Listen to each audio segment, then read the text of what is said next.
Docteur Daniel Guggenheim, bonjour Bokertov. Bonjour. Alors, ce matin, nous allons parler économie et sociale avec vous, et en particulier d'une nouvelle loi qui a été votée. Il s'agirait de la part de l'État de fournir une assurance vie pour les élèves des yeshivot.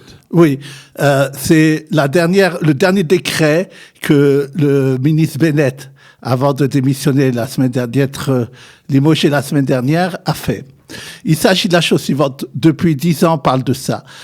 Vous entendez souvent qu'il y a des gens qui étudient la Torah et que tout d'un coup, ils meurent. Ouais. Ils laissent des familles qui n'ont plus rien. Et ils sont obligés de faire ou des associations caritatives qui aident les familles qui sont arrivées. Et donc, ils ont décidé que maintenant, ça sera volontaire. Mais ça sera la chose suivante. Celui qui étudie la Torah, que ça soit n'importe quel kollel, quel que soit le milieu, qui donnera 15 shekels par mois, l'État fournira lui 15 shekels. Exactement sur le même processus de ce qu'on appelle la retraite obligatoire en Israël. Depuis des années, il y a la retraite pour tout le monde. Oui. Et alors, ils ont dit qu'il faudrait qu'il y ait ça aussi pour des étudiants. Pour chaque élève par mois. Et 15 shekels, l'État. Et si, malheureusement, quel que soit l'âge, tout d'un coup, celui qui est décédé, donc d'habitude, il recevait de l'État et de l'endroit où il étudie de l'argent. Oui. Il recevra pendant 15 ans une somme qui, en tout, fera 500 000 shekels. Pendant 15 ans. 3 000 shekels par mois pendant 15 ans. Qui va recevoir cela ? La famille. La famille, d'accord. Et donc ça permettra que c'est comme s'il était encore vivant qu'il recevait normalement sa pension. Et quel que soit le loi, il même peut avoir 20 ans, et ça pendant 15 ans. Et en plus, il y aura là, derrière l'État, qui assurera, c'est pas quelque chose de privé qui assurera.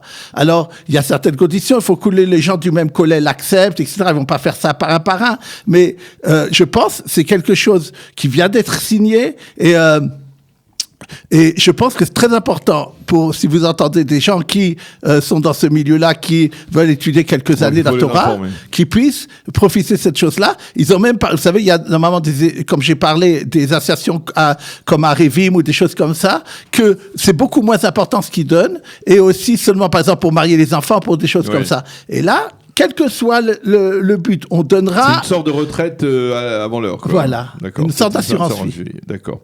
Eh bien, c'est important de le souligner. Il faut répercuter cette information parce qu'elle est importante. Il y a beaucoup de jeunes. On leur souhaite bien entendu admirer. Bien sûr, mais c'est important de fournir cette information aux jeunes élèves des yeshivot francophones en particulier. Oui, bien sûr. Alors, un autre thème, on a promis qu'on allait en parler. Je suppose qu'on en parlera encore pendant ces prochaines semaines, mais on va parler des effets collatéraux de cette décision d'aller vers de nouvelles élections anticipées en Israël sur le plan économique. Vous vouliez insister sur 2 points en particulier. Oui. Vous voulez toujours que je colle à l'actualité brûlante. Voilà, oui. Alors, et de ce qui se passe. Alors, nous avons parlé d'abord du problème des retraites. Comme il y avait un risque que le 1er août, les retraités, surtout anciens, soient amputés. Les retraités, ils sont anciens. Oui, mais il y a des retraités qui viennent d'être retraités et des retraités dans ce qu'on appelle les anciennes caisses. Okay. C'est vrai. C'est ça que je veux dire. Et eux, ils risquaient de voir leur retraite, qui n'est souvent pas grande malheureusement, amputée de 1%, ce qui était assez important pour eux. Et ils ont décidé, à cause justement des pressions publiques et autres, peut-être de notre chronique, de décider que jusqu'à janvier prochain, on ne touchera pas. Donc, c'est-à-dire, on va laisser le gouvernement se refaire après les prochaines élections. Espérons qu'il y arrivera cette fois-ci. Et donc, heureusement, les retraités pourront respirer pendant quelques mois et on verra après. Une deuxième chose, j'avais dit la semaine dernière devant Olivier, que aux grands-parents d'être mobilisés pour septembre. On risque d'être appelés parce que on parle de problèmes scolaires et que, vous savez, quand les écoles sont fermées, les parents appellent les grands-parents comme moi à la rescousse. Et donc, on aurait, il y avait les parents eux-mêmes et peut-être même les grands-parents étaient inquiets de ce qui allait se passer. Pourquoi? D'abord parce qu'il y avait un accord avec les professeurs qui avait été fait et qui n'a pas été terminé parce que le gouvernement est tombé avant. Est-ce que c'est lié au fait qu'il n'y ait pas de gouvernement, au fait qu'il n'y ait pas maintenant plus de ministre de l'Éducation, c'est un peu tout.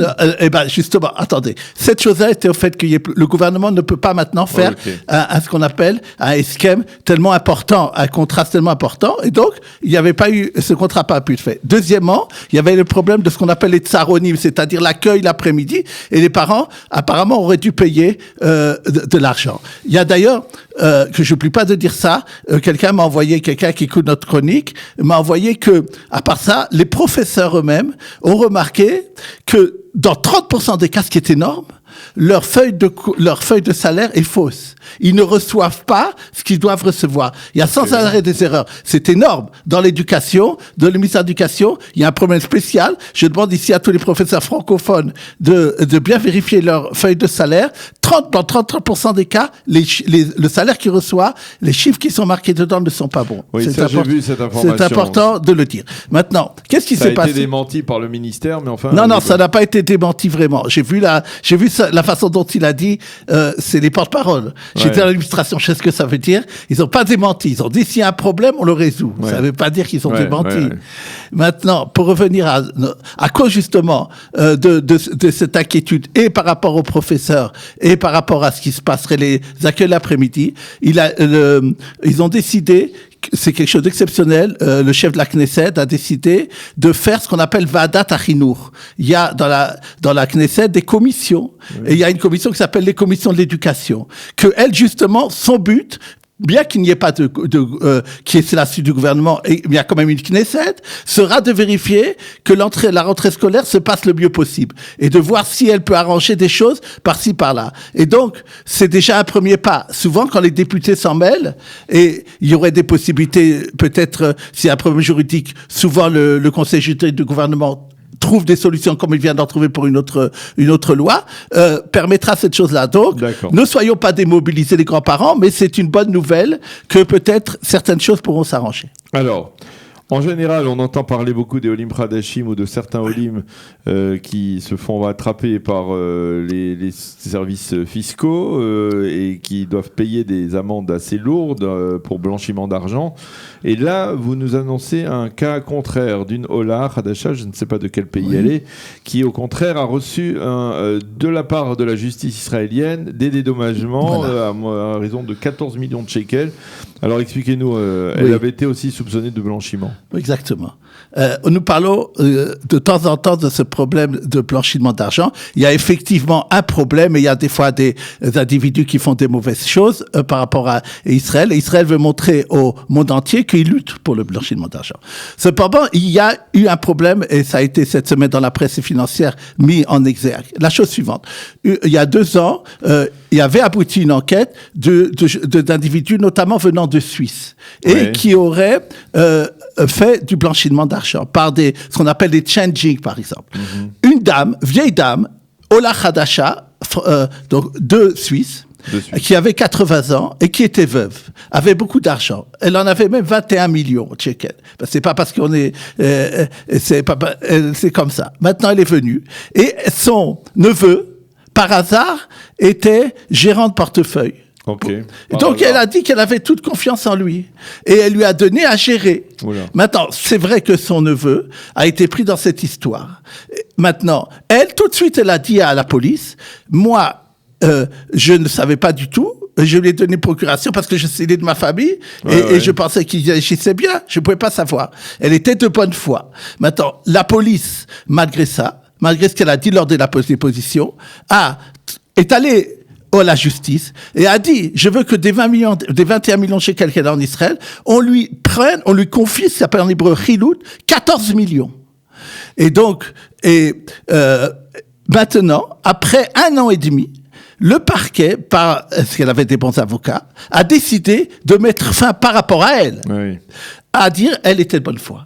Et donc pendant 1 an et demi, et 2 instances de tribunaux, c'est ça qui est très grave. Un premier, et même ce qu'on appelle en Israël le machosi, ont immédiatement dit, bon, la police a dit, alors on les croit. Et ça, c'est un cas général dont on voit malheureusement souvent le cas, que les juges ne comptent trop sur ce que la police dit, et finalement, le parquet décide qu'il n'y a pas lieu de faire l'affaire. Alors le parquet a fait comme, puisque vous dites toujours quelle était sa réaction a dit j'ai rien trouvé contre elle. Et la police qui avait décidé, elle a dit la police elle est faite pour enquêter et c'est après c'est le parquet. Mais c'est un problème et c'est pour ça que elle a reçu 14 millions de shekels. Et sur les 20, et donc c'est pour ça que je demande, j'espère que aucun de 100 000 éditeurs, maintenant j'ai entendu que nous avons 100 000 auditeurs que francophones qui nous écoutent une fois par mois, j'espère qu'aucun d'eux ne sera appris, mais même s'il a un problème de ça, il faut qu'il lutte pour dire s'il est de bonne foi, il n'y a pas de raison et qu'on lui confisque sur si longtemps de l'argent. Eh bien, merci beaucoup pour cette précision. Dernier point, peut-être il nous reste 1 minute en fait avant de clore cette heure d'actualité. On parle de Osherad, qui est une des grandes chaînes de supermarchés, en particulier dans le monde orthodoxe, qui pourrait être coté en bourse. Voilà, c'est très très intéressant. C'est surtout, je veux des fois montrer des entreprises qui réussissent. Et ça marche bien.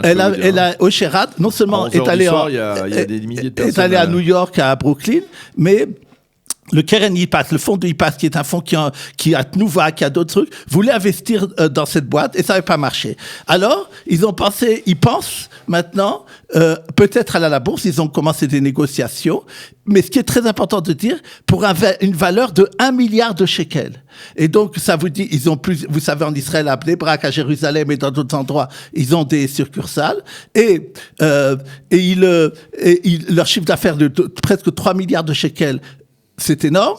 Et donc, c'est très intéressant de voir qu'une entreprise a réussi, elle a commencé en l'an 2000. Eh bien, c'est très intéressant. Merci beaucoup, docteur Daniel Guggenheim, pour toutes ces précisions.